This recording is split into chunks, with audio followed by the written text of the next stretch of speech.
Bonjour et bienvenue sur notre chaîne intitulée Un jour, un verset, un message. Vous aimez la parole de Dieu? Vous appréciez notre travail? Merci de vous abonner afin de soutenir notre page. Merci d'encourager notre travail de sorte qu'il puisse bénir une multitude de personnes. Que Dieu vous bénisse. Notre passage de ce jour est tiré du livre de Matthieu, chapitre 19, verset 5. La Bible nous dit, et qu'il dit, c'est pourquoi l'homme quittera son père et sa mère et s'attachera à sa femme et les deux deviendront une seule chair. Dans le passage d'aujourd'hui, notre Seigneur Jésus-Christ nous parle à travers son serviteur, son apôtre Matthieu. Le Seigneur nous dit que l'homme doit quitter son père et sa mère et qu'il doit s'attacher à sa femme. Et les deux doivent devenir une seule chair. Notre Dieu nous dit que l'homme et la femme doivent avoir un attachement et qu'ils doivent bâtir leur propre famille. Et pour cela, il y a des choses qu'ils doivent faire. Il y a des choses qu'ils doivent mettre en place de sorte qu'ils puissent parvenir à une unité parfaite. Nous allons donc voir ces choses que les deux conjoints doivent mettre en place afin de bâtir une famille digne de Dieu. Et nous allons voir ce qu'ils doivent faire pour parvenir à cette unité parfaite. Nous sommes aujourd'hui, comme hier, toujours dans le livre de Matthieu. Ce livre de Matthieu qui a été écrit par Matthieu lui-même. Matthieu qui est aussi appelé Lévi, le fils d'Alphée. Matthieu qui était un publicain, un collecteur d'impôts, avant que sa vie ne change lorsqu'il a accepté de suivre notre Seigneur Jésus-Christ. Et après s'être converti, Matthieu est donc devenu l'un des 12 apôtres de Jésus-Christ. Et en qualité d'apôtre, il est devenu donc un témoin oculaire de nombreux événements qu'il rapporte dans son écrit. Matthieu a écrit ce passage, cet évangile, à l'attention d'un public juif pour montrer à ce public juif que Jésus-Christ a accompli les prophéties de l'Ancien Testament. Ces prophéties qui étaient relatives au Messie, c'est-à-dire l'envoyé de Dieu, loin de Dieu. En rapportant la vie, en rapportant les paroles et les actions de Jésus-Christ, Matthieu fait souvent allusion aux prophéties de l'Ancien Testament et il emploie souvent une expression qui est celle-ci, afin que s'accomplisse. Et bien qu'une grande quantité de renseignements dans l'évangile que Matthieu a écrit se trouve également dans l'évangile de Marc et dans celui de Luc, nous allons convenir et nous rendre compte que 42% du contenu de l'évangile de Matthieu est propre à l'apôtre Matthieu. Et un des thèmes principaux que dont Matthieu parle est le fait que Jésus-Christ est venu établir son royaume sur la terre. Et l'apôtre Matthieu mentionne de nombreuses fois dans son évangile le royaume des cieux et il explique que Jésus-Christ est le seul Seigneur, le seul Sauveur. Et Matthieu est le seul auteur des évangiles qui va inclure des enseignements dans lesquels Jésus va parler de l'Église. Et l'évangile selon Matthieu est un évangile qui nous aide à voir le parallèle qu'il y a entre le ministère de Moïse et celui de Jésus-Christ. Et nous voyons effectivement des similitudes parce que par exemple les deux ont été sauvés quand ils étaient bébés de la tentative d'un roi qui voulait les tuer. Et les deux sont également allés en Égypte. Les deux ont prononcé la loi de Dieu sur une montagne et les deux sont venus en fait pour délivrer le peuple de Dieu.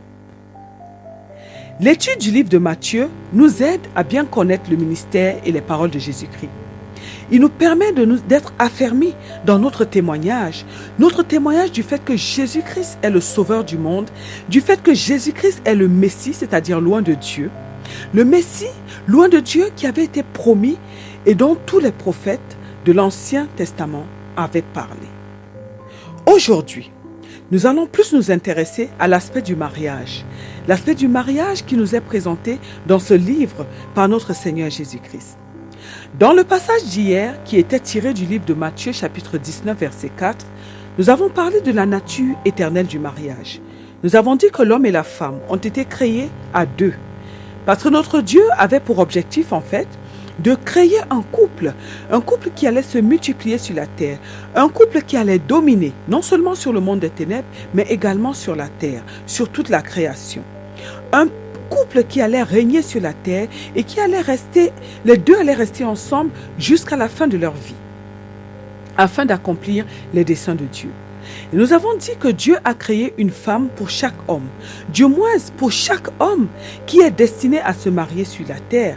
Et nous avons dit que ce n'est pas tout le monde, justement, qui a été créé pour le mariage, puisque notre Seigneur Jésus-Christ en parle justement dans le livre de Matthieu. Certains seront des eunuques, d'autres ont été créés pour accomplir d'autres choses pour Dieu. Et nous avons dit que certes, plusieurs personnes peuvent nous convenir, c'est-à-dire que nous pouvons trouver en tant que femmes, trouver plusieurs hommes qui pourront nous convenir dans le mariage. Mais il est très important de demander à Dieu de nous montrer la personne que lui-même a choisie pour nous.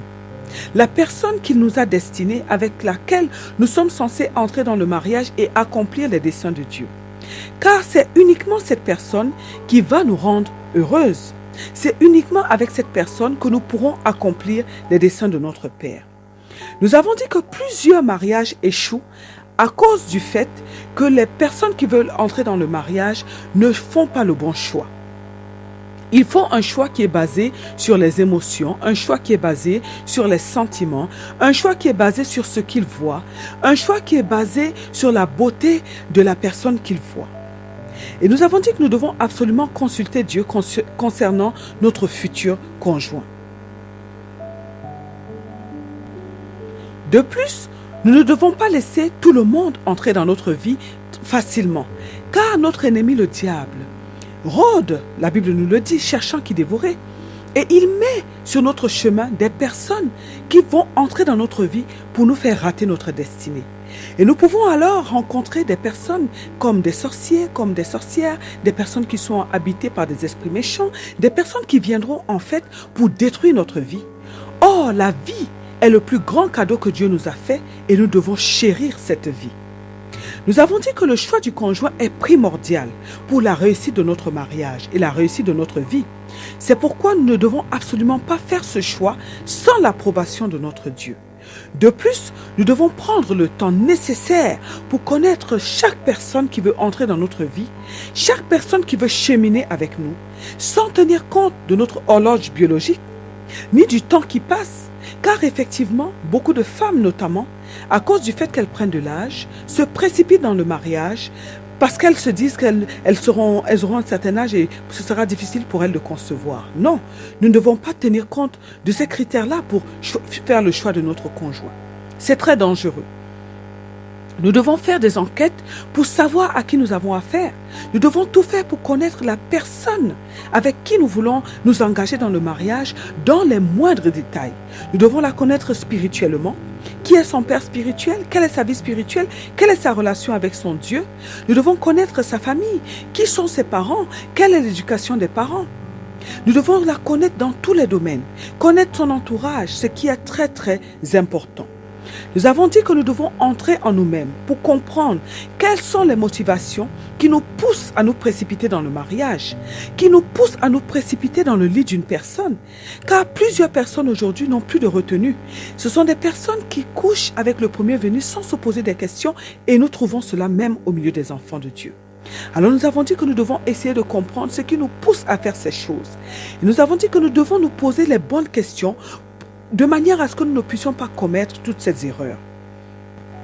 Nous devons donc dans un premier temps être sûrs que nous sommes appelés au mariage.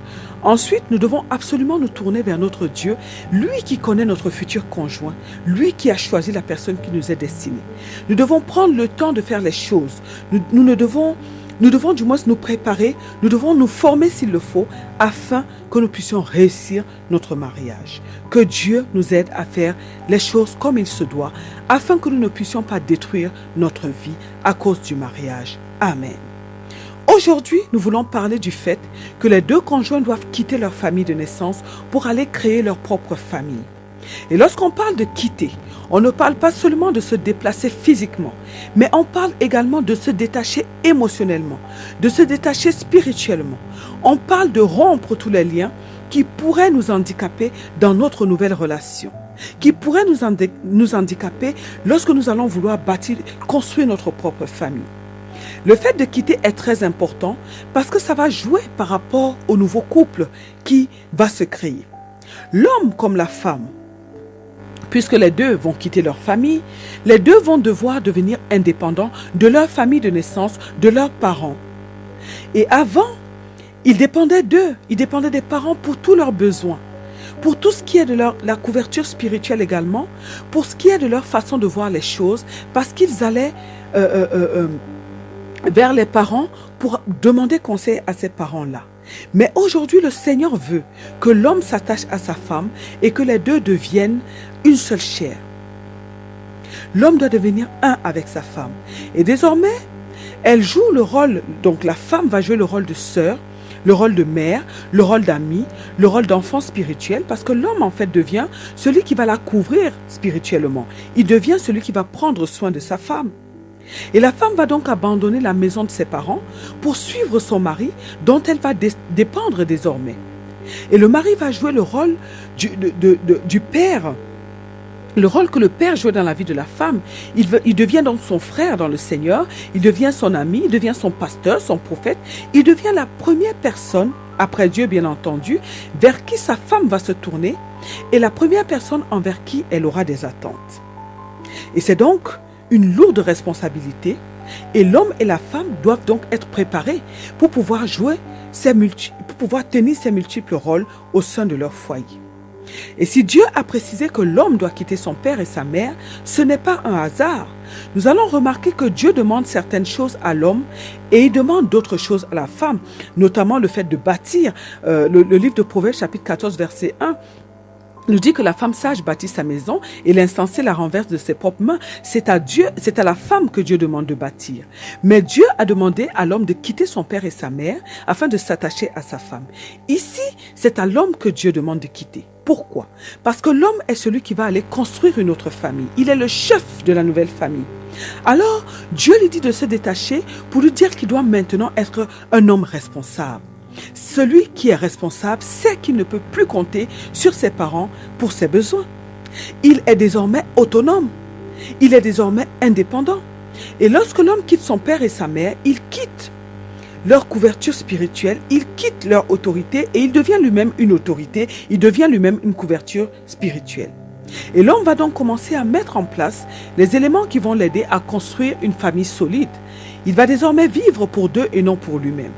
Tout ce qu'il fait désormais est pour lui et pour sa femme. Les deux vont prier ensemble. Les deux vont mettre leurs ressources ensemble. Les deux vont gérer leur famille ensemble. Les deux vont tout partager. Ils vont tout gérer ensemble. Ils vont donc devenir une seule personne. Dieu parle de quitter à l'homme parce que parce que de l'homme et de la femme, celui qui a plus souvent du mal à s'attacher est l'homme en général. Il va devoir abandonner son indépendance pour faire confiance à une femme, à sa femme, et pour former avec elle une seule personne. En effet, la femme, lorsqu'elle se donne à son mari, va s'attacher automatiquement à l'homme, à son mari. Mais l'homme, lui, aura besoin de faire confiance à sa femme. Et ça prend un peu plus de temps. Alors le but ici est de créer un foyer, un couple, un mariage modèle. C'est pourquoi les deux conjoints vont devoir travailler au quotidien afin de devenir un couple qui véhicule les valeurs divines. Un couple qui manifeste le caractère de Jésus-Christ. Un couple qui manifeste le fruit du Saint-Esprit. Ils doivent atteindre le niveau où ils ont les mêmes pensées. Ils doivent atteindre le niveau où ils ont la même manière de voir les choses de la vie. Ils doivent atteindre le niveau où ils ont la volonté et où ils doivent fournir les efforts nécessaires pour parvenir à bâtir ce couple modèle. Car c'est également lorsqu'ils vont atteindre ce niveau qu'ils auront fermé en fait toutes les portes à l'ennemi, au diable dans leur vie. Lorsqu'ils vont atteindre l'accord parfait, les portes seront fermées à l'ennemi. Parce qu'en effet, il est difficile de percer deux personnes qui sont en accord. La Bible elle-même nous dit que lorsque deux personnes sont en accord et qu'elles prient, Dieu leur accorde ce qu'elles demandent. Les deux conjoints doivent donc parvenir à un accord parfait. Ils doivent parvenir à se connaître mutuellement d'une manière parfaite. Ils doivent parvenir au niveau où il n'y a plus de secret entre eux. Ils doivent arriver au niveau où ils partagent véritablement tout. Le mariage, le foyer est un lieu d'apprentissage. C'est un lieu de formation. C'est un lieu de développement. Et parce que dans le foyer, les deux conjoints vont s'aiguiser. Ils vont s'affronter. Ils vont s'enseigner. Ils vont expérimenter beaucoup de choses et ils doivent sortir vainqueurs de tous les troubles qu'ils vont devoir affronter. C'est la raison pour laquelle Dieu, la compréhension, le pardon, l'amour inconditionnel, la confiance totale doivent être les bases sur lesquelles ils vont marcher au quotidien. Les deux conjoints doivent chacun avoir une relation personnelle avec leur Dieu, avec le Saint-Esprit, qui va être leur guide, qui va être leur conseiller, qui va être celui qui va les calmer dans les situations difficiles de leur vie. Ils doivent se pardonner mutuellement, peu importe l'offense, parce que en se pardonnant, ils ferment ainsi la porte à l'ennemi et ils élèvent leur couple. Ils doivent s'aimer de manière inconditionnelle, c'est-à-dire qu'ils doivent prendre la décision que quelles que soient les circonstances, ils vont toujours avoir les mêmes sentiments les uns pour les autres.